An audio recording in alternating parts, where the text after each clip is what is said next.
You for inviting me to San Francisco. I've never been to this part of the US before. I've been to LA a few times on other subjects that I won't mention. And I've been to a lot of places around the US. But I want to talk to you a little bit about my life, how I got to be standing here in front of you all. Because it was touched on by him and that I did computer programming. That was my first job when I left school. I went and worked at Barclays Bank, as it was in Jamaica at the time. And I worked in the computer department. But I was still playing cricket. I was interested in playing cricket because I enjoyed the game. I didn't play because I was thinking that I would be a professional cricketer. My mother was a teacher, and I was born in 1954. That's a long time ago. And in those days, growing up in Jamaica, my mother was adamant that I had to have a good education. As she called it, you've got to have a piece of paper behind your name. Otherwise, you're not going to be getting too far in this world. Because those days, professional sport wasn't something that people in the Caribbean or in Jamaica in particular thought about doing. It just wasn't available. If you are here in the US, obviously, professional sport has always been around here in the US, but not so in the Caribbean. So she was adamant, get a piece of paper behind your name. So I went to school, went to high school, did my GCs and all that. Still playing cricket, left school without any sort of qualifications. I got a job at the NCB, no, at Barclays Bank, later to become NCB. But my first trip away with the Jamaica team, I was 19 years old. Went to play for Jamaica in our regional tournament. Got back to Jamaica and was called to the general manager's office at Barclays Bank. The first thing the gentleman said to me was, "Are you a cricketer or are you working in the bank?" Remember, I'm 19 years old. And I said, "Well, sir, I enjoy working here, but I love my cricket and I got an opportunity to represent my country. You don't turn your back on an opportunity like that." But he said, "Well, you've got to make your mind up which one you are. You can't be both." Because he didn't intend to be giving me leave to go and play cricket to leave the island. And again, remember, I'm 19 years old. I'm young. I have no responsibilities. I went home and wrote my letter of resignation because I was living with my parents. I didn't have any rent to pay. I wasn't paying the water bill. I wasn't paying the light bill. I had nothing really to pay, so I felt as free as a bird. Now, that's okay when you're 19 years old. But again, as I said, I wasn't intending to be a professional cricketer, but I loved the game. I played with Jamaica at 19.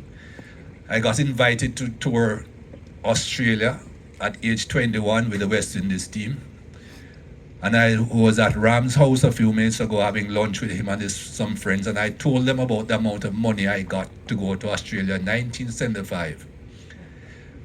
When I call this number, I know you'll be shocked, but I want you to remember it's 1975. It still shock you, but it's 1975. I went to Australia for about 4 months. I was paid $600 for the entire 4 months. I could have been killed. Those of you who know much about Dennis Lilly and Jeff Thompson, and there was a young fella called Wayne Pryor who didn't actually get into the West Indies team, into the Australia team, but he was quick. We had no helmets those days. You kids today, you have your helmets, you have all sort of protection, your arm guard. Even the equipment that you're using, your pads now are better than the ones we had because we had to stuff towels down the front of our pads. And I got, as I said, $600. So I came back from that tour, 76. I played against India in the Caribbean in 76 again. Then I went to England and had a pretty good tour. When I got back from England, the Prime Minister at the time, Mr. Michael Manley, invited me up to his office and offered me a scholarship to go to university because he knew I was in computing field. He knew I loved it, to do computer science. So I had off the University of the West Indies, and you can imagine my mother is as happy as anything. He's at university, hip hip hooray. Cricket is now behind him. But then there was a gentleman by the name of Kerry Packer who came along in 1977 and offered some, again, some of you might laugh, but remember, this is 1977 now. He offered $25,000 to do the same thing that I got $600 to do 2 years before. So what do you do? Thank you. I jumped at the opportunity and I went and joined the World Series Cricket and I played 2 years. And the scholarship was still there. Mr. Manley told me that, I could continue at university whenever I felt like it. But those of you who would know anything about professional sport and touring, you kind of lose your discipline when you start doing things like that. And studying is something that you have got to be very disciplined about. You have got to dedicate your hours to do your schoolwork. And I lost that discipline. I decided I could not go back to university because I didn't want to go back and flunk. I didn't want to disappoint the Prime Minister. I didn't want to disappoint my parents. And after earning a reasonable amount of money from the game, then I thought, maybe I can make a living from this. So I started to play more cricket. I went back and played for the West Indies. I played professional cricket in England in the Lancashire League. Then, of course, the West Indies team, being a part of it, I was constantly touring and earning a reasonable amount of money. Nothing like what the guys are earning today. I couldn't come back from a tour and buy a house. They can't do that today from just one tour. But I was earning enough money at that time for me to think, okay, I'm doing okay. So I continued playing.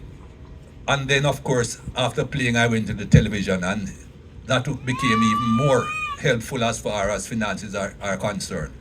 But one of the important things I want to talk to you about cricket and playing and touring and being a member of a team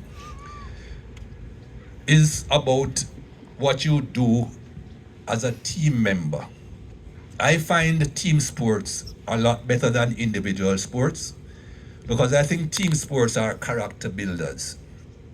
Not all of us who play whatever team sport it is will do it professionally.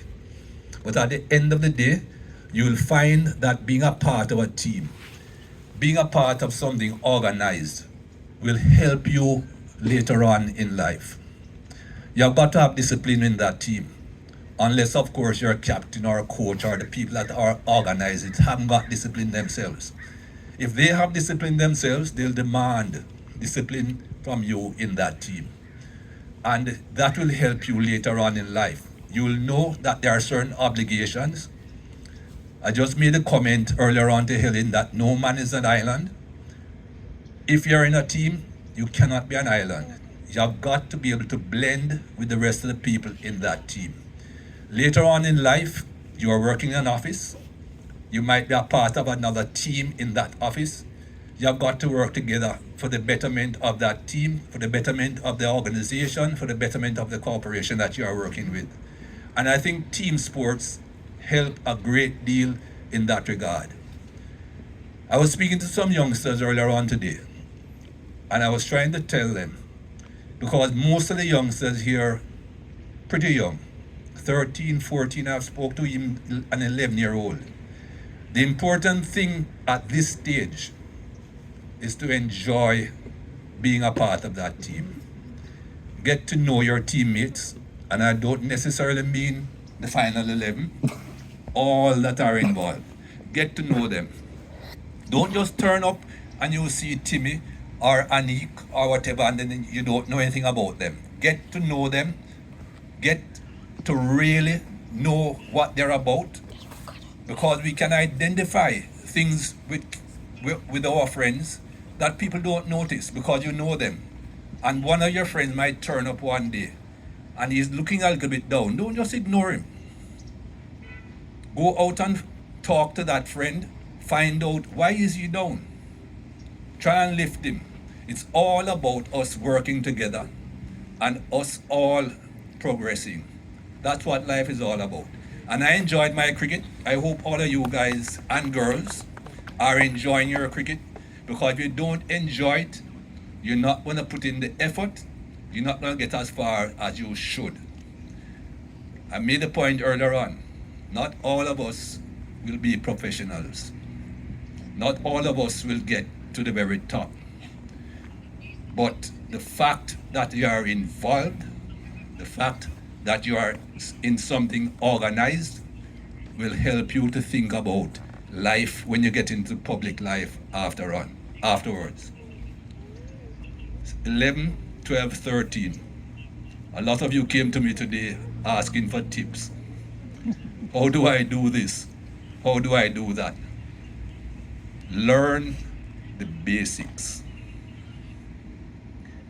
If you know the basics, if you get the basics right, as you get a little bit older, you will improve because the basics are there.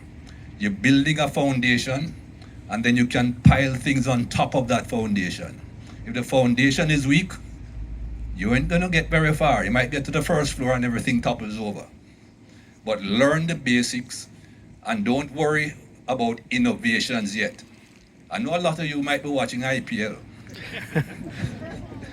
watching other 2020 tournaments, and seeing batsmen doing all sorts of funny things, hitting the ball over their heads. Forget that. They learned the basics and then could start innovating. So get that part right first. I was talking to a young fast bowler today, and he is quick. 15 years old. Rishi, I think is his name. Don't know if he's here. But he has serious pace. I can't remember a 15-year-old having that much pace. But as I said to him, fast bowling is hard work. Don't think too much about pace right now. Get the basics right. As you get older and your body gets stronger, then you can start thinking a little bit more about the pace. You don't want to get injured early. Injuries affect not just your body, but also your mind. I know, I've been there. I operated on my left knee in 1981-82. I was 27 years old. I missed a year of cricket, came back into the game. I was running in from my usual long run. People used to say I used to run 2 miles to bowl. Running in from my usual long run, but slowing down as I got to the crease to bowl. Because in my mind, I was still feeling the pain before the operation. So I was tentative about slamming down the left leg. Andy Roberts, my bosom buddy, from 1973 until now, he was in the dressing room. We were playing in India. And he sent a message out with the 12th man. Tell Mikey to bowl off the short run, because he had seen me in the nets bowling off the short run, and it wasn't a problem. I went to the captain and I said, Skipper, Andy is suggesting I do this. The captain said, sure, no problem, Clive Lloyd. He had confidence in all of us. I went on my short run. I got something like 30 wickets in that series in India. And that's not easy for fast bowlers in India. Confidence came back. I went back on my long run. So it's not just the body that injuries affect. It affects the mind. So youngsters, I know you want to say you're very good at this and you can bowl this miles an hour, but make sure that you look after the body. You are young, you are immature, the body is not yet quite developed. Look after it first. I see him inching across and inching across. I'll inch across as well. But ladies and gentlemen, thanks for just listening to me for those few minutes. And good luck to all the youngsters. And congratulations to all the awardees. I see a lot of prizes around there. Congratulations.